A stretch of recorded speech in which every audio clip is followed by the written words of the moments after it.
At a news conference in Bute House, the First Minister announced that Holyrood's programme for government will be brought forward from September to May to allow a year between it and the next Scottish Parliament election. He also said that he wanted his agenda to offer meaningful solutions to people's problems.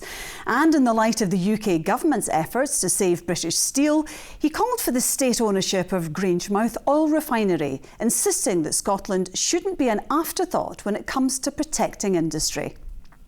The programme for government will be laser focused on delivery. It will set out what I believe my government can and will deliver for the people of Scotland over the coming year. For our NHS in particular, it makes making it easier for people to get appointments with their GP. It means shorter waiting times, faster treatment, increased capacity in our hospitals and in our communities. It includes action to protect the most vulnerable in our society, something all the more important as the UK government pushes ahead with policies that will condemn more Scottish children to poverty, that will hurt carers and tens of thousands of people with disabilities.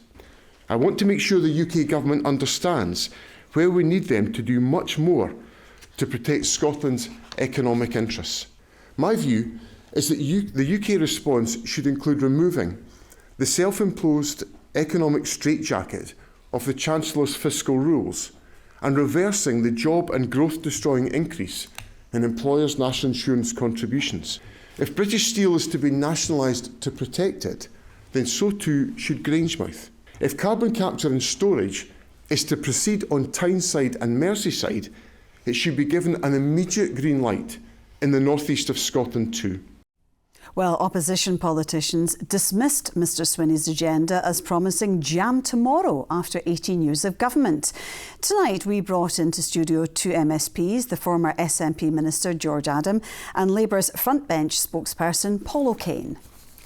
Paul, so John Swinney has welcomed the Labour government's actions to save the steel industry in England, but he says if that's nationalised, why not do the same for Grangemouth in Scotland?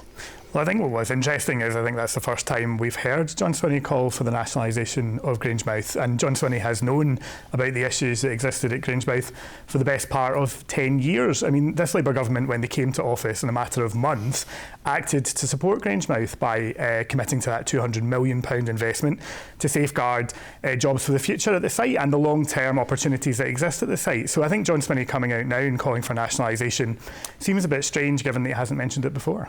Why is this call just coming now, George? I think you have to look at it. I don't believe it's just coming just now. It's the very reason, the fact is that the Scottish Government can't do this on its own, nationalise the Grangemouth facility itself. But I think when you look at it from the perspective of John Swinney and the SNP and the Scottish Government, the whole idea is that we seem to be able to nationalise a facility that's of strategic importance down south.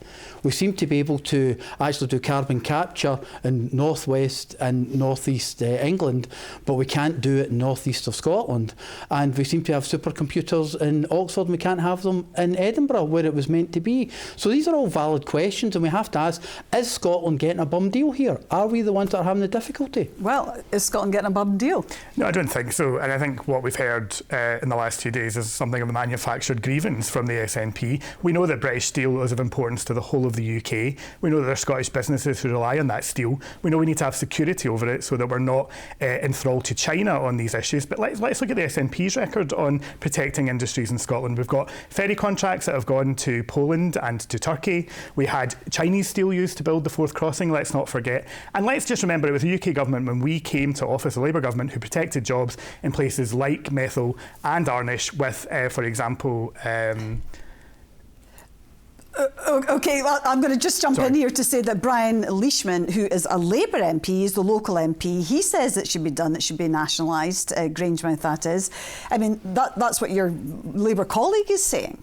Well, look, Brian has been raising these issues for a long time, but I think Brian's also very clearly welcomed that £200 million investment, which I think we should all welcome into Grangemouth, because I think what we have to look at is going to be getting possibly £1 or £2 billion. Well, look, I've made the point already about British steel being of strategic strategic importance across the whole of the UK. Now, at Grangemouth, what we need to do is get ready for the future. Now, that's been accepted, I think, across the piece, so we need to make sure that those jobs in the long term can be protected by diversifying the site and ensuring that it has a viable future. Is it a manufactured grievance, as Paul says? That's complete nonsense, but I'm used to that from Paul and some of his colleagues. It's always this is the way they go. The whole point is, the important part here is, how do we feel in Scotland? How do we feel when we look and see that things can move so quickly for something down in England, but not up here? Similar situation to our colleagues in Wales. They've got the same problem because they're not getting the same support as they are down south. So you have to ask yourself, you know, what are they actually doing? We've gone from one chaotic situation to another.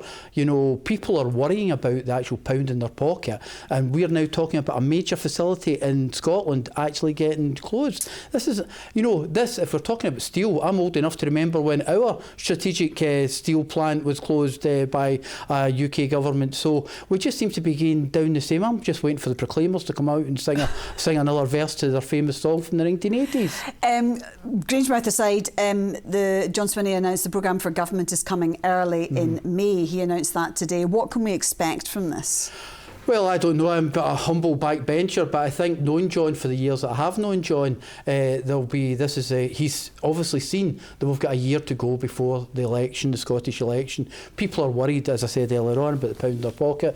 They've had to deal with Brexit, they've had to deal with COVID, they've had to deal with the cost of living crisis, and now they're sitting there and they're saying they need their government to do something. And I think John's making that faster, say what he can do. But yeah, equally, you've had 18 years to prove what you can do. Well, We've and I think public services really struggling across the board. We've got the ferries fiasco, as Paul mentioned. We've had successful elections since then, but I think the whole point is they want to know what's happening, how we're going to deal with this issue at the moment. And the important thing is, when you look at this, is we've got to give them, we need some work with colleagues in Westminster government to try and make things go, because there's only so much the Scottish government can currently do. So we need to make sure that they stop, you know, some of the things that came from the budget. You know, let's stop the austerity ideas that Labour are coming up with. Let's stop the national insurance hike that they did. Things that they've maybe misjudged then, let's stop that and let's push forward and actually do something, working together to build for Scotland. OK, what's your response to the programme for government that's been announced today?